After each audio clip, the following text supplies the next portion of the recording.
What is up, guys, and welcome back to Danny Reacts. We're having an amazing day today, guys, and we're gonna watch a video today called 14 Horror Stories Animated. I'm gonna call this video Trying to Get Scared Challenge, because I get scared really easily, and we're gonna watch this entire video without getting scared, or at least, like, trying not to get scared, and let's go check it out. Give this video a biggest thumbs up, and thank you for 148,000 subscribers. You guys are amazing, and here we go.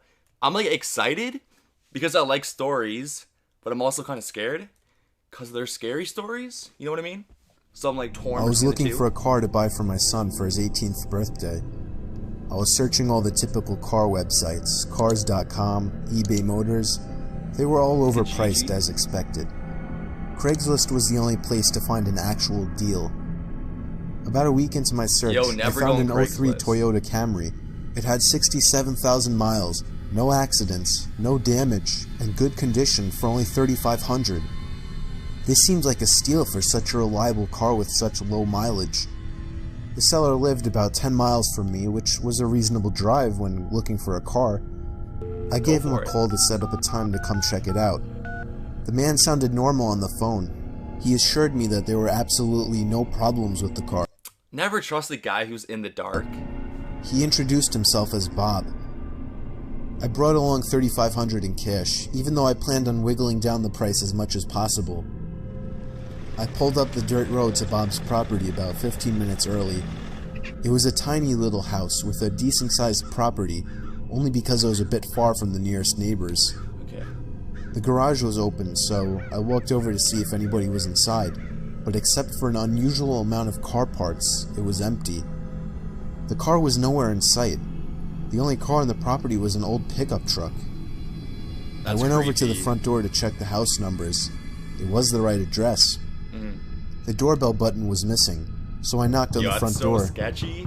The car's I not even knocked there. for exactly 5 minutes before deciding to give the man a call.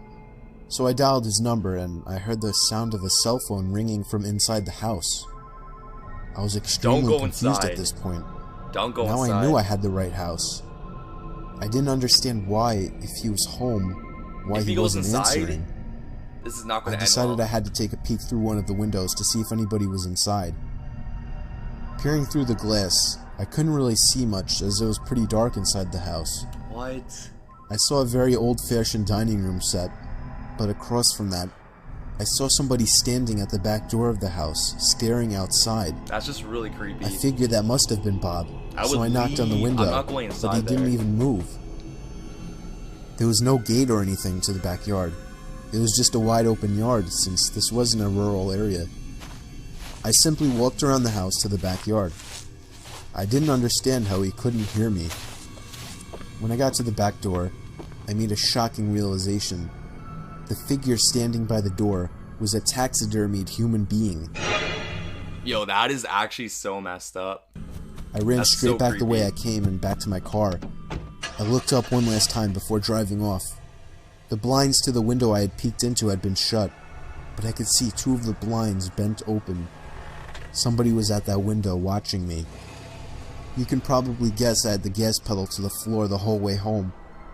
The whole situation still makes no sense. All the car parts, the fact that there was no Toyota Camry, the taxidermied human being. The fact that there was no car there leads me to believe that whoever that man wasn't planning on selling me anything. And that also leads to the disturbing thought that I was very close to becoming a lifeless statue staring out that man's back door. That's so creepy. But so far, that wasn't that scary, so I'm okay so far. Vintage.xxx. I was on tour trying to find some really deep websites. I was in a chat room where people normally shared links to deeper websites and weird pictures and videos. Alright, if you guys don't know like what the deep web is, it's like the internet, right? But it's like deeper. Like it's like really illegal weird pornography. Websites. Some guy named Vintage XXX posted a link without describing what it was. I clicked on it, and it took me to a black screen where a big video box eventually popped up with a play button. The video thumbnail was a dark room, only lit by a TV screen. Out of curiosity, I clicked play, and began to hear the sound of TV static in the background, as lines of static slowly swam down the video screen. There was no seek bar in this video. Then I noticed something slowly begin to emerge from behind the wall. That is so creepy. It was a figure dressed in all black with some kind of black mask on as well. Okay. I started to suspect it was a jump scare video, and I thought I was right when the figure leaped out and ran to the screen in less than a second. It still got me, even though I was expecting it, but then it got strange. The person had their face in front of the screen, slowly moving around as if he could see me and was observing me. Then I heard a crackly, demonic voice say something. It came from the video. It repeated itself, and I could make the phrase out to be, "Ask me something." I was really confused. I tried typing something, but there was nowhere to enter text. Then he said, "No, not the keyboard. Say something." Yo, they could actually, like, they know. I felt my They know heart that he's punch typing on the the inside of my keyboard. chest as he That said is so this. creepy. I opened my mouth and mumbled the words, "You can hear me?" It responded with, "Yes." I was uncomfortable now. I'm leaving that I website. thought it was a video. I pressed pause, do but it, man. it didn't do anything. He said, "Don't try to leave. I want to talk." I tried moving the mouse to the exit button, but the mouse was frozen. In fact, none of the keys were responding on my keyboard. There was a long moment of silence Just talk to before my him. webcam began flashing as if it were on, and my face popped up on the screen. "There, I got a picture of you now. Now just hang on while I get your address, and then we can meet." I started to panic, smashing every key on the keyboard, That is pretty spazzing the messed mouse, up, but it did actually. nothing. I had my finger on the power button, but it also didn't do anything. That is crazy. The computer wouldn't turn off. The voice was saying crazy things like, "You're stuck here. I will find you. Don't even bother." That's so I messed up. snatched the screwdriver sitting on my desk, unscrewed the 4 screws on the bottom of my laptop, and took out the battery. The computer finally turned off. I was gasping for air as if I just ran a marathon. That is so screwed up. My heart was pounding 5 times as fast as it should have. I have since left my laptop off after that, and have resorted to using my desktop as my main computer. I'm sure by now nothing will happen. He definitely didn't have enough time to get my address. Even though he's under your bed. That is so crazy. That could actually happen. They could just track, like, your IP address. It was very common for me to be home alone at night, as I only lived with my dad, and his shifts would constantly shift from days to nights. This happened around the time my dad was doing night shifts. I would stay up really late on these nights watching movies. It's always taken me a long time to fall asleep, so after turning off the TV to go to sleep, I probably laid there for a good half hour. Then I heard a toy fall over in my toy closet. It was nothing too suspicious, but And he's home it still alone. creeped me out. But then the doorknob to my closet started to wiggle, until finally unlocking the door. I hid under my covers, not making a sound. It was strangely quiet for a good 2 minutes, so I finally peeked my head out of the covers. There was a figure standing next to my bed, looking down at me. That is so I screwed screamed up. at the top of my lungs and began hugging the wall behind me. The figure looked out the window and then just walked away out of the room. I stayed in that position for like an hour before checking if he was really gone. The front door was left wide open, so it seemed he had left. I didn't get a minute of sleep that night. Yeah, I wouldn't either. If someone just looked down at me when I wake up, that's so creepy. Teenage. This story is Stalker. from the point of view of a 16-year-old girl. I used to have a boy living next door to me that was obsessed with me. His name was Joey. Every time I would go outside, Joey would come outside as well, as if he were Dude, Joey is a stalker. Just saying. watching me through his windows, waiting for me. She has to watch He out. was 17 and very weird, and he didn't seem to have any friends, as he was always home. I tried to give every sign possible that I didn't like this guy, but he wouldn't get the message. So I had to finally just tell him one day that I don't You had to like tell him him, yeah. and to leave me alone. The look on his face that day is something that won't leave me. It was the kind of angry look a toddler gives their parents when they can't have a toy. Coming from a 17-year-old, that's much more disturbing. It is, yeah. One night, my parents left me to watch the house. I was working on a school project when I felt my bed shift a little bit. I looked under my bed. What the heck? That's honestly so weird. That's really weird. He's under her bed. I'm scared. I'm scared. I screamed as I saw Joey laying under my bed. I ran away while he tried to crawl out from under my bed. I ran to his house and rang the bell at least 10 times, telling his parents about it when they opened the door. Joey never came out of my house, so I called the police. His parents begged me not to, but I ignored them. The police found him still in my room and arrested him. Apparently, he admitted this wasn't the first time he had hid under my bed. They also found pictures of me scattered across his room. The most disturbing one was of me sleeping, and it was taken from inside my room. That is so creepy. That's really creepy. Midnight office. Nothing good happens at midnight. Working the night shift always sucked. I work in an office building and would constantly do the night shifts since it was the only time it would work out for me. I was just about always the only person on the floor I worked on, possibly in the whole building. There would always be a kind of eerie feeling to being in such a big building with most of the lights out and absolutely no one around. No one's there, it's midnight, it's But pitch on the black. upside, it was peaceful and less stressful, and I was able to get a lot of work done. There was this one night though. It was a Friday night, around 2 in the morning. I was typing away on my keyboard when I heard a noise from outside my cubicle. It sounded like just a random crack from the walls or something. It's unusual in this building, but I didn't get too concerned about it. I resumed typing away and was once again interrupted by a sound. This time, the sound of a computer starting up. It caught me off guard. I was sure nobody else was working the night shift. I stood up on my chair to get a view over the cubicle walls. The glare of a computer screen in the dark was visible in a cubicle on the opposite side of the room. Oh my god. Then I did something stupid, something I regret. I asked if there was anybody there in a yell, hoping to get an answer from a fellow employee. But instead, I saw the glaring light of the computer monitor across the room turn off. Look, that's creepy. Now it's like really dark and like the guy who's like on the computer knows that there's somebody else there. And this guy is not there to work, you know what I mean? And there was once again He's nothing there but to darkness on cause that side of trouble the room. At midnight. I started getting nervous. I turned off the lamp and computer screen so that I wouldn't give away my position to whoever that was. I crouched down and tiptoed out across to a nearby cubicle. There was just utter silence. I sat waiting for something to happen for God knows how long, but I eventually decided the coast was clear. I tiptoed down past all the cubicles until I reached the opening near the exit door to the stairs and elevators, and that's when I realized that my fearful suspicion was true. There was a man crouched down behind a plant in the corner of the room, dressed in all black.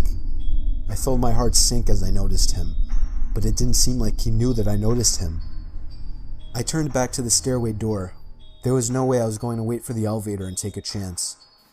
I casually opened the door and closed it behind me, proceeding to walk down the stairs. After making it down about 2 flights of stairs, I heard the door above me push open aggressively, followed by manic echoing footsteps coming fast down the stairs. That is so I raced down the scary. stairs, running as fast as I could, all while the footsteps above me were getting louder. I finally made it to the first floor, raced through the lobby, and out the front door. Whoever was in there didn't follow me. I immediately called the cops, along with one of my bosses. My boss said no one was scheduled to work except for me. The cops scanned the place from top to bottom. There was no one in there. That's why you need like cameras, you know what I mean? So like you can see who goes in the building, who goes out of the building. I couldn't help But him out with any description other than he crazy. was wearing all black. I did continue to do the night shift for about a week after that, with my boss allowing me to lock all possible entrances to the floor, including the elevators. But I still wasn't comfortable with it, so ever since, I've been doing the day shifts. Yeah. There's something like so creepy about nighttime, so like I totally get what he's talking about. The pizza guy, that's me. Danny likes pizza. This happened 4 years ago when I was still in high school. I was told to do my last delivery of my shift. I got in my car, which was a 1999 Camry, perfect for delivering pizzas. Okay. I GPSed the address on my phone. I live upstate in the country, so all pizza deliveries were long drives. I remember the sun was starting to set, so it was probably around 7 o'clock. I'd say after a good 15 minutes of driving through the foresty dirt roads, my GPS said I had arrived. It was an old little cottage-like house made almost entirely of wood. It was sitting all by itself in the middle of absolutely nothing but forest. The lawn was completely unkempt, as the grass was almost at knee height. I was used to this kind of thing, so I didn't think much of it. I took the pizza to the front door. Poor pizza guy, There was like no he's doing doorbell, his job. so I knocked loudly on the And now door. something really bad's gonna happen. Within 10 seconds, I heard the sound of footsteps hitting wood He's on an the inside of the innocent house. pizza The footsteps made it to the door and stopped. I started to feel uneasy. I got the feeling that I was being watched. And that's when I noticed there was a peephole in the door. "It's the pizza guy," I called out. I heard a low, harsh-sounding voice on the other side of the door, telling me to bring the pizza out back. I didn't like the idea of going back there. Something didn't seem right. "Are you sure, sir?" I called out. He didn't answer my question. The sound of footsteps didn't move away from the door, so I had the feeling he was still watching me. Why is he I just almost open the found door? myself walking back to my Something car, really bad's gonna happen but I at the decided back. I didn't want any trouble with my boss.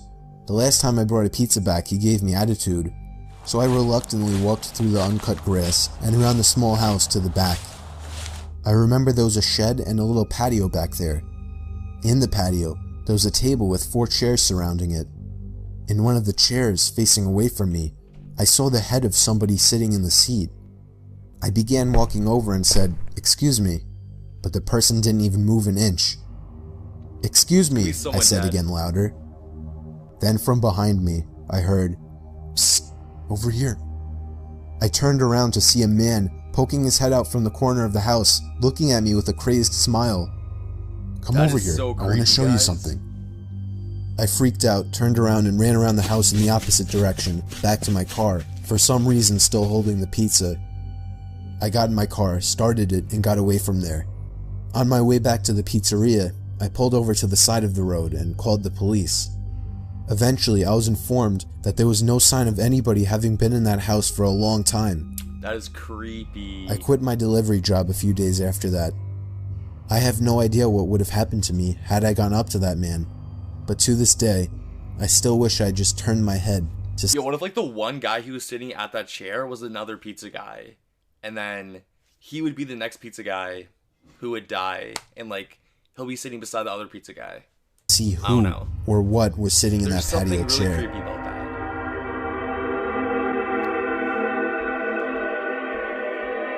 Yeah, that's what I thought. That is so creepy.